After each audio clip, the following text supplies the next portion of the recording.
Hello everyone and welcome along to the first week of Super Rugby previews here on Cornflakes Crib. This is the show from last year where I'm going to be taking a look through my picks of each match of each weekend, the week leading up to it. Hopefully we can get a few teams named before we have to make these videos, but like today, we have about half of the games with teams named, but we'll be winging it as we go, as it is round one. Very hard to pick. Pre-season form, not the best thing to go on, so it's difficult to really select who's going to win these matches, but we're going to do it anyway. We're going to be going through it. We're going to be making the picks on the SuperBru website where you can join in and join my pool and have a go at bettering my picks. If you haven't seen that, you can catch a video on my channel already about these pools and pick sites, so get involved with those. Also, I'll leave a link in the description below. You can check them out, join up with me, and try and take me on, which you're not going to do, because you're going down. Anyway, enough of that. Let's get on to this week's picks. Round one of Super Rugby 2017, a massive year of rugby, club, international, everything is going to be huge. It all starts this weekend. First match Thursday night, which is only about 24 hours away from when I'm recording this, so as many lineups as possible, but these Thursday games are going to mess with me just a touch. As always, these parts are all my own opinion. If you'd like to leave yours in the comments below, please do so. I love having the connection with you guys and to what you think, your own opinions. You guys are all very knowledgeable about your areas and your teams as well, so have your say about your side, what you think, who you think is going to win as well. But don't forget, if you want to take the ultimate test, join up on the picks website, SuperBru, in the comments below and see if you can better my picks. But let's get things underway. Round 1, 2017. It is the opening match. It is Thursday night. It is the Melbourne Rebels at home to the Auckland Blues. Not the most headlining opening game of any season, but it still should be a cracker. So it's going to be a very interesting start to the season with two teams who haven't performed near the best of Super Rugby by any stretch of the imagination, but the Rebels and the Blues are two teams on the rise. The Blues have recruited very well in the off-season and have a very good star-studded team. Although they are missing quite a few stars, we'll get to them in just a second. We'll first have a look at what the history is between these two sides. Interestingly enough, it is the Rebels who have won their last two home games versus the Blues, and they are at home, of course, for this opening game, which is good. Means I can watch it because I'm working till about an hour before kickoff. So I'm very happy it's not New Zealand, or we could have had a slight issue with my workplace. Anyway, on to other matters throughout this matchup. The big thing about this Rebels team is the big confusion of the starting lineup and the men in the number 10 and 15 jumper over Jack Debrasini, who is actually starting at fullback. Very puzzling, very interesting though as well, with the Rebels team, with the talent that this team has in the capable back three positions. I'm surprised they've gone with putting a normal fly half back there, who I'm sure will do a decent job and is experienced enough at fullback, but why would you start the new man to the team in his first match of Super Rugby, mind you, as well, starting him bang in at number 10, pressure on, boom, perform, do it. When you've got a man like Debrasini who should be taking that on his shoulders himself, really taking the pressure in this opening game. He's done it before, he's been there, he's a decent player, and bring Garden Bishop off the bench and then slowly integrate him into the systems of the players who are already established there. They have plenty of other players who are more than capable of fullback, so it's not like they're lacking back there. I find that very, very strange indeed, and no place in the starting 15 for Jonah Placid. I find that very bizarre as well, possibly coming back from an injury or something like that. I'm not 100% sure, but I found that very weird, especially with Debrasini starting a fullback instead of Placid, who could play there, or, like I said, switch around those 10s and bring Garden Bishop off the bench instead. Bizarre from the Rebels, but that's how they are going to go with it in their opening match versus the Blues. The Rebels also boast a pretty strong pack as well, which I intend to see a very good battle between these two forward packs who boast plenty of decent quality players, plenty of internationals as well for the Blues, especially in their back row. Plenty of players who can kick up quite a bit of a fuss. Ball-playing players as well in this team. The Blues, though, I expect them to have the better lineup from today's match, despite the names they don't have. The likes of Kaino, Tuipulotu, Sonny Bill Williams, amazing players who will be missing this fixture. But what the Blues do have on their side is an amazing depth in the back line throughout the bench, with the players like Rennie Ranger capable of coming in on the later part of the game, where we know the danger that Ranger can give any team, and to have him coming on fresh when teams are starting to tire could be a master stroke by Tana Uaumanga from the coach himself. Now, we all know what those guys can do. The Blues, a special team with special players, but have often lacked what I still consider to be their problem, a real director in the number 10 jumper. They still don't have that. Ihai West, he's going to take the toll there, and whether that's going to help them, we will find out in the coming weeks. But what I am really keen to see is how Augustine Pulu goes, and if he improves the game of Ihai West as well, with a little bit of pressure going off the fly half to create the play for a player like Pulu there as well, could definitely help the Blues. All in all, I think it's going to be a great competitive opening round, or opening match of round 1, although not the, like we said, not the high-flying guys, but definitely a good standard, and I hope to see these two teams, definitely ones for the future who should improve as time goes on. For this one, because we're doing our picks through the SuperBru website, we actually pick a margin, not actually a score, so I'm going to be doing that throughout the series as well. I've got the Blues by 9. Okay, so let's move on into game number 2 of the opening weekend, and we have an absolute doozy as well. What a cracker of a match this is for the second of the season. Highlanders under the roof at home at Forsyth Park Stadium up against the Chiefs, and boy oh boy, have these two teams named one hell of a lineup for both of them as well. Just insane, the talent here in New Zealand. It is just ridiculous. Both of these teams really you'd look at and go, wow. And then you look at their opponents and you go, wow. And there's no surprise that recently between these two teams, they have had some absolute classic rugby games. Now, if you want to show anyone the game of rugby, there's a pretty good chance you'll probably show them a Highlanders-Chiefs game over the recent years as well. Some long periods of amazing gameplay, spectacular scorching tries. I mean, I am so looking forward to this game. It is going to be, hopefully, my game of the round. I cannot wait to see this one. Such a cracker. And to be fair, there's a couple of crackers as well later on, especially from African pools as well. We've got an absolute stunner coming up for the last game of the round. But first off, with the Highlanders and the Chiefs, history between the two sides recently, the last 5 meetings between the two sides have gone 5-0 to the Highlanders. That's right, 5-0. The Highlanders have kicked the Chiefs out of the tournament as well, and it's going to be just a cracking match of those top 2 inches, as much as talent on the field as well, because these guys are great rugby players. We know that. That's a given. They're Super Rugby players, but goodness, that mentality factor of the two teams knowing that they've either won or lost to their opponent 5 times in a row is going to be an absolute boost or a downer for the two teams. It is always high-paced, high-octane rugby, and it's set to be a cracker. If I'm going to look at the match-up between these two sides and where I think the possibly winning of the match could be, I think the centre pairing is possibly where the Highlanders may nudge it, with Rob Thompson probably having the advantage at 12 over the Chiefs. The Chiefs have an amazing pack, though, is where I expect them to get one up, especially their back row, with the leader of the pack, Liam Messam, set to make an amazing start to a season. After the 10s, he was so passionate. You could tell the whole situation that went on before the 10s or during the 10s, just devastating stuff for that whole squad, and it's just a huge boost for them, and I expect Messam to really lift this team after the whole thing with Sione Lawaki. Terrible tragedy to see him go, but that's going to boost the Chiefs, and I think it's going to be a huge year for Liam Messam, and I expect him to be massive in this game for the Chiefs.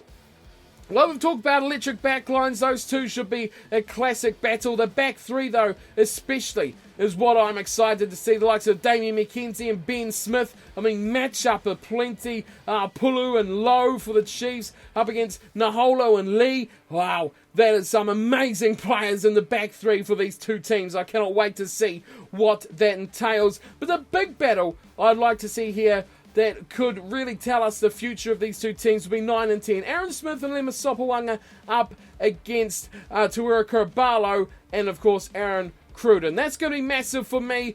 It's hard to pick a winner here. It's really, really difficult, but I'm going to have to say, heart overhead, we're going Highlanders by 2. Tight. Very, very tight. Hard one to pick for sure. Okay, so game number 3, we're heading straight into it. Next one of the round is the Resurgent Reds up against the Sharks. The Sharks with the tough task of hitting the road first up and going to Australia for their opening match. Now, this is a mouth-watering prospective match here. The Reds have only won one of the last 5 meetings between these two teams, but I don't think history really means anything here for the Reds. It's got to completely wipe the slate free here because the changes are plenty. There's a host of new players. We've talked about this already in the team preview for the competition, so it all changes now.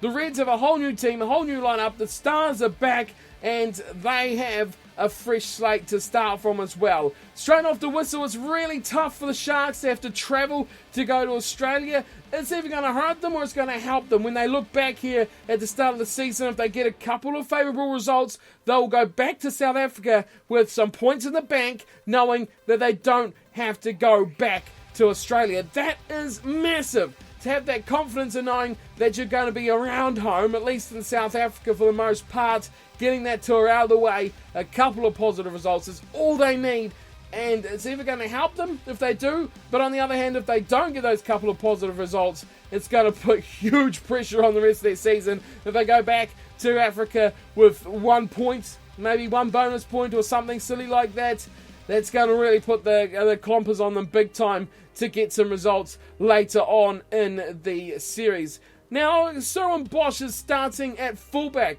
for the Sharks, and thanks to your guys' tips as well they've left in the comments of the previews. A lot of interest for me now surrounding him to talk about how good of a player he could be for the Sharks. So I'm interested to watch how he goes, but where the real battle's going to be for these two teams for me is the packs. 2 very, very good forward packs and 2 backlines that could fire or could misfire. It's really up in the air, but the winning of this game is going to be in the pack. No question about it. The front rows, epic battles, but the back row is where things are going to really happen, and this is what I would like to see between these two sides. Some big performances from big players. The Reds do Stars. How will they go? I'm talking the Moores, the Coopers, the Higginbothams, and the like. That is where this game will be decided. The experience and the form. Do they hit form straight away? Do the Sharks? Who's it going to be? This is why round 1 is so tough, because you have no bearing. And to be honest, I know you guys all say preseason, but really, I mean, come on. No one really defends in preseason, and there's so many changes. There's, run-on subs, rolling subs. There's quarters, there's stoppages all through the place. It's hardly really a full-on match test for the two teams. And I mean, we saw that Highlanders Waratahs game a few days ago. No one really wanted to tackle there at all, did they? No one wanted to really make their knees muddy. And as a result, we saw a horrifically high scoreline by both teams. But this is where the real action starts. And I have got, because I want to see the Reds come back. And I want to see these guys storm back into Super Rugby. I don't like to see a mass scale flop like this. Even though it's an Australian team. The travel was a factor as well. We know South Africans don't like to travel here to New Zealand or Australia. So I'm going to pick up the Reds. But just 5 though. Just 5. And it wouldn't surprise me if the Sharks won this one either. Because the Reds, it depends what temperature the tap runs at. That's really what it all comes down to.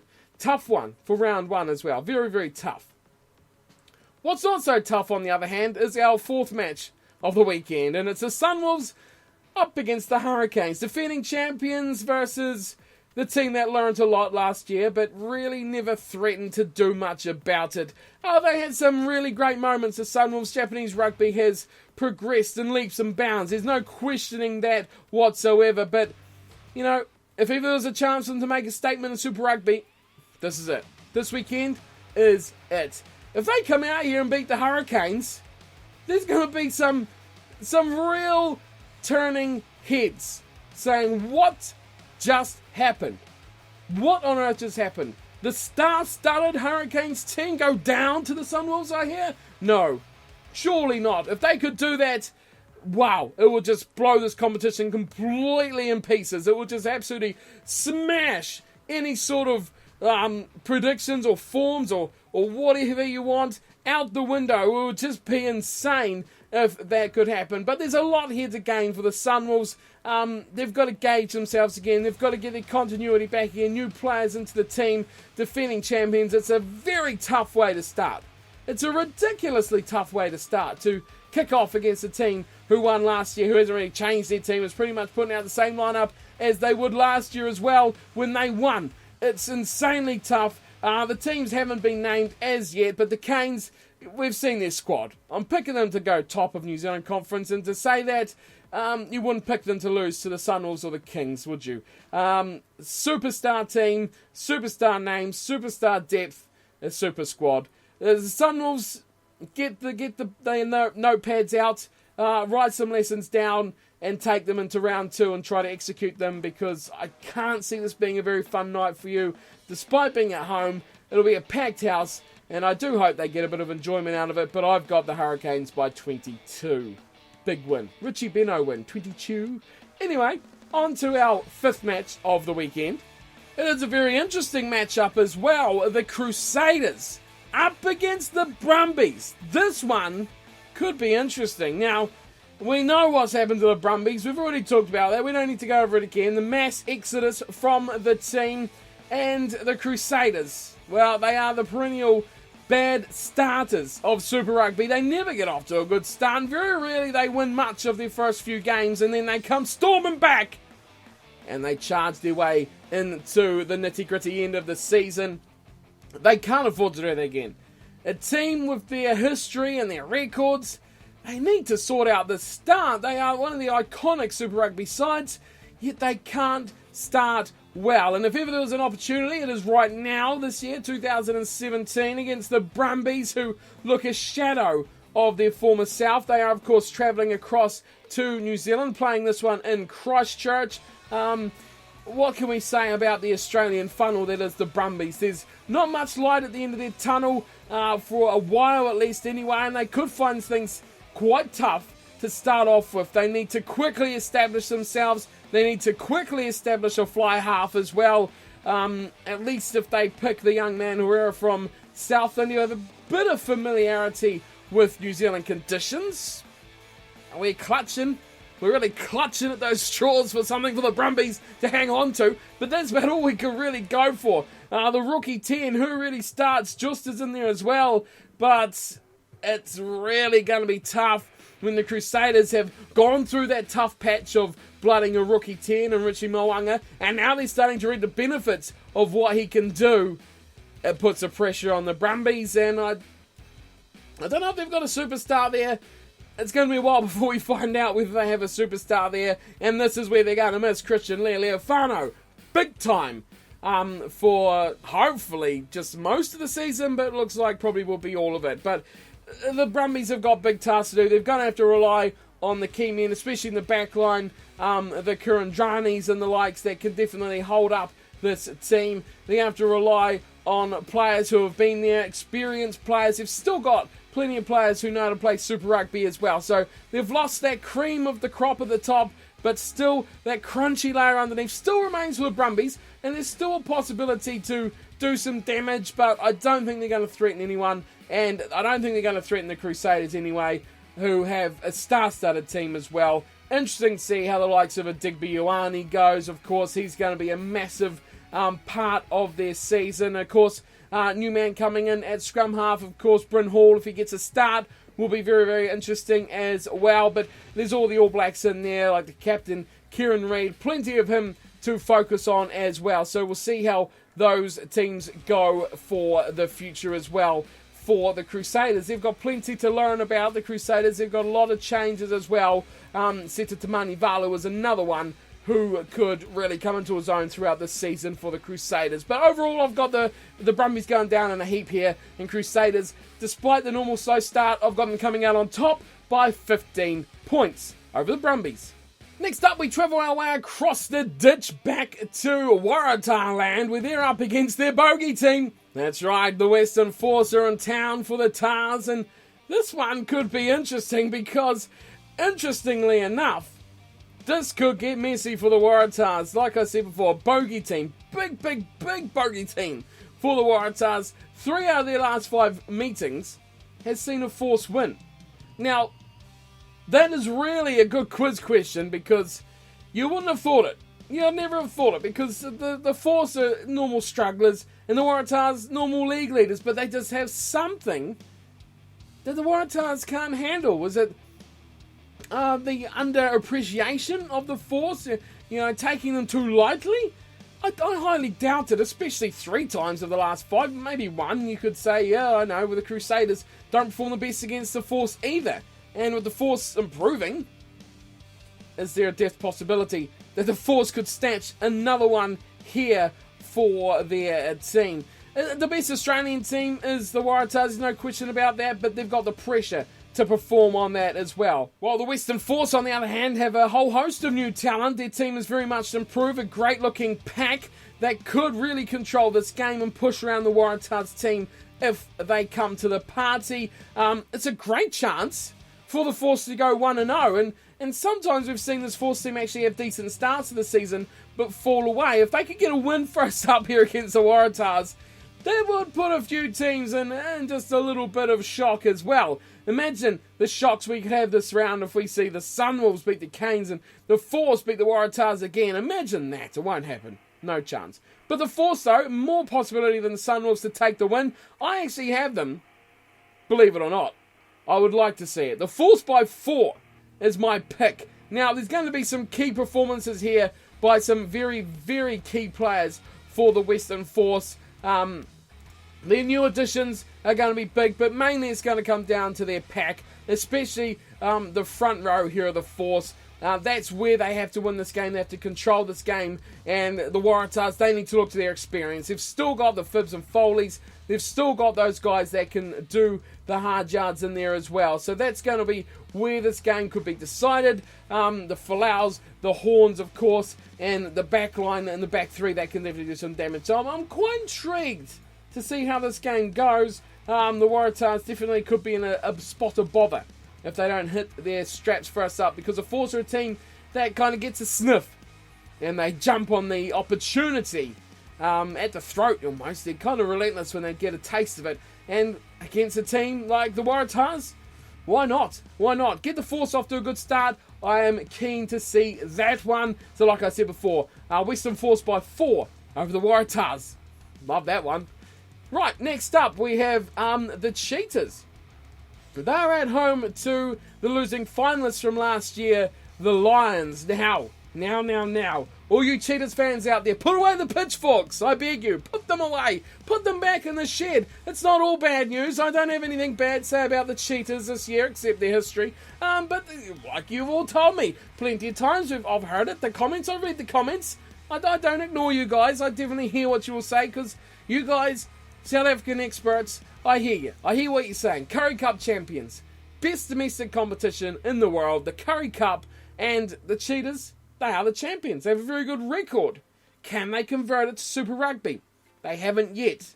But they didn't win it in recent years either. So that's maybe a turning point here for the Cheetahs. Of course, you can't argue with form of winning the Currie Cup, bringing it into Super Rugby. Some people downplay it, but I'm not one of them. I think the Currie Cup is super important, but it's just like here in New Zealand, like the NRC in Australia, the Mitre 10 Cup here, just because Canterbury won that, I wouldn't put them as favourites to win the Super Rugby competition. Currie Cup a bit different. It's a bit more jointed, the Currie Cup sides to the Super Rugby sides, rather than here in New Zealand. So for that reason, I'd probably give it a bit more weight coming from South Africa. But that's really what the Cheetahs have going for themselves in here. It's hard to look past their history, and it's hard to look past the big names, and especially the loss of Lutiaga, which is just massive for their team. Of course, the Lions, it's hard to argue them losing finalists. Their amazing season, they should have topped the table. I know,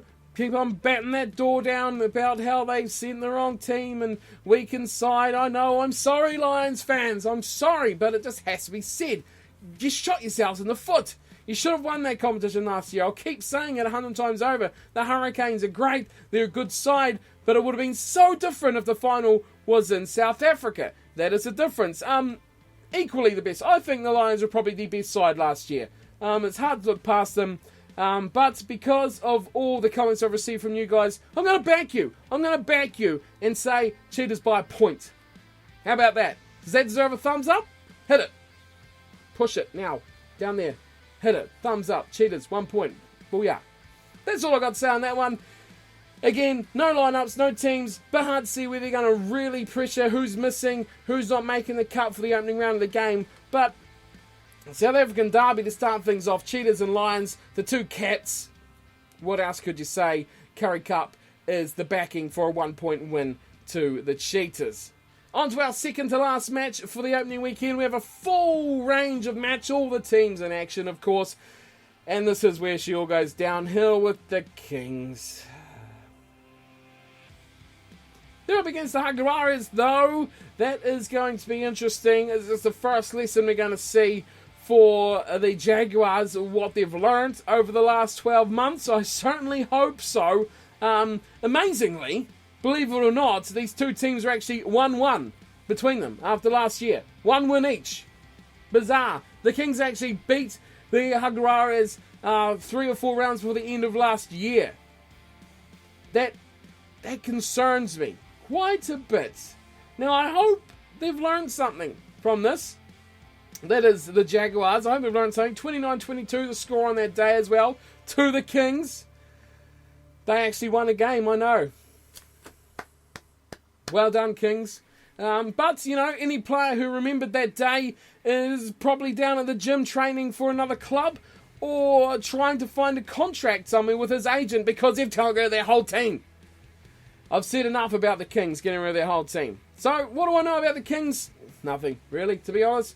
They changed their whole team. They got a few better players. I mean, we talked about who their star guys are. There's so much pressure on those experienced guys, Louis Schroeders and that can actually do something. It's a tough ask. It's a really tough ask. All they can hope for is that the Jaguars have an absolute brain explosion like they've been known to do. Red cards, yellow cards, fall asleep for 40 minutes, 30 minutes, 50 minutes even. A distinct possibility. Well, we've seen the Kings from last year have that capability to score 3-4 tries unanswered. Remember the time they were beating the Crusaders 28-24 something to nil at about half time and went on to lose by 50 points to whatever it was they scored. You know, they've got that. Well, no, wait.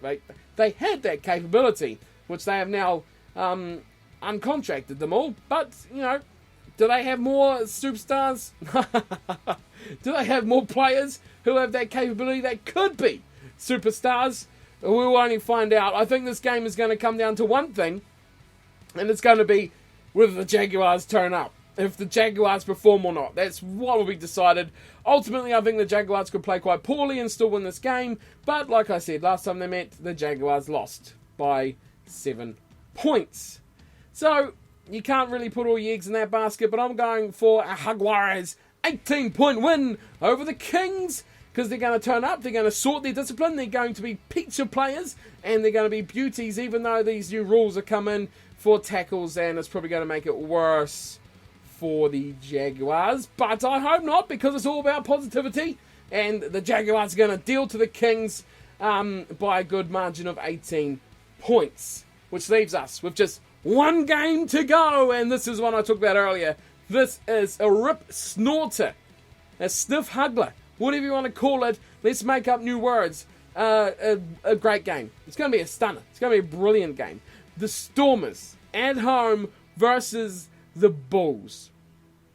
Now, if you wanted to decide a conference by your opening game of the season, This is it right here. Stormers, Bulls. Stormers at home. A lot of pressure on both these two sides after South Africa last year. This is a huge game. This is a South Africa decisive game. The future hinges on how these teams perform, and this really needs to be a close game, a good game, a high quality game. I don't care if it's 9-6. I want to see high quality rugby from these South African Giants. I expect no less than the pinnacle of rugby. Amazingly, 4 out of the last 5 games the Stormers have won. Is that all about to change? That is quite an amazing stat. And with that, if you're a man who loved to bet on stats, you'd say that the Stormers were going to win this one probably quite easily. But last year, I really enjoyed what the Bulls did with their attacking style of play. And I think they've had some time to improve it and to nurture that. And I really hope they come out and absolutely smash that style in 2017. And if they do, they are going to be a joy to behold, because that is just beautiful to watch. The offloads and those scything runs and the confidence to go for something and back their ability, because they've got the ability. We all know that.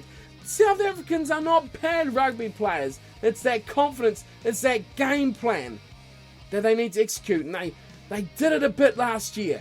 And I demand to see more. And that's what I want to see. Andrew Pollard, huge.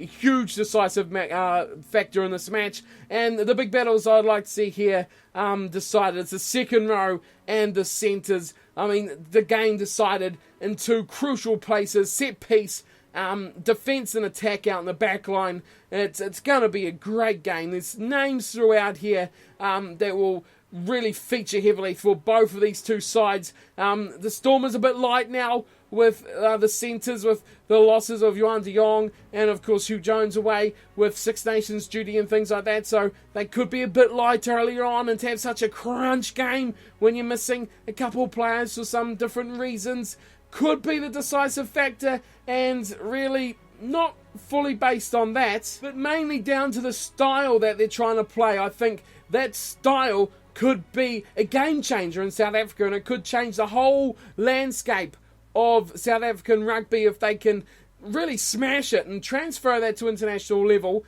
We could see a real changing of the guard here for South African rugby, but keeping with Super Rugby, that's going to be the difference, I think. Something brilliant is going to decide this game, and my money is on it to come from the Bulls. That's why I've got them to win this one by 7. Just 7, close, tight, but the Bulls to nudge it by a whisker in the opening round of Super Rugby. That is it. That is the games from our opening round of Super Rugby. There are some absolutely barnstorming games in there that I cannot wait to watch. Right from the start, with 2 evenly matched teams, the Rebels and the Blues, all the way to the bitter end where we see the Stormers and the Bulls. Games I cannot wait to see, and games that I hope live up to the hype and the level that we expect and demand from Super Rugby. I hope to see the new teams, the Sunwolves and the Jaguars, perform at a higher level. I even hope and dream that the Kings will perform as well. I did enjoy seeing the Kings do well last year because I thought they were building towards something, and here I go again on another rant about the Kings.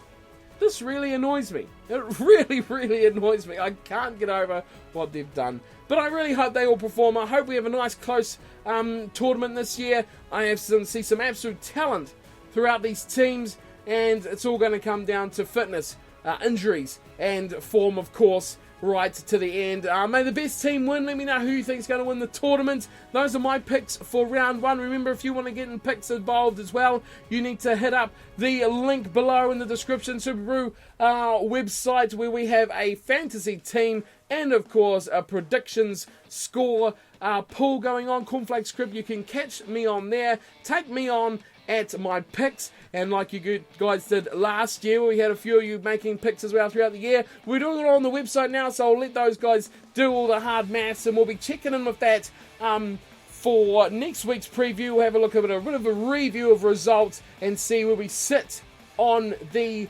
predictions stand after round 1. This has been the round 1 preview show of Super Rugby 2017. I hope you have all enjoyed it very, very much. I love bringing this to you guys. I hope you enjoy my opinions. Of course, they are only mine. I welcome you all, just like the team previews, to make your own. You guys have some amazing thoughts about your teams, which I welcome onto the channel with open arms. Bring it to me, those comments. Hope to see more from you guys through the comments as well, and on the picks. Hit me up with your thoughts, and I'll see you all for round 2 of Super Rugby. Enjoy the weekend, embrace it. Catch me on Twitter as well, at cornflakescrib. Always have some good banter going on there with a lot of you guys over the weekend when the games are on. Love to see your thoughts on there as well. And any other social medias you can find me should be at the end of the video as well. But until next time, thanks for watching. Keep in touch, and like always, take care.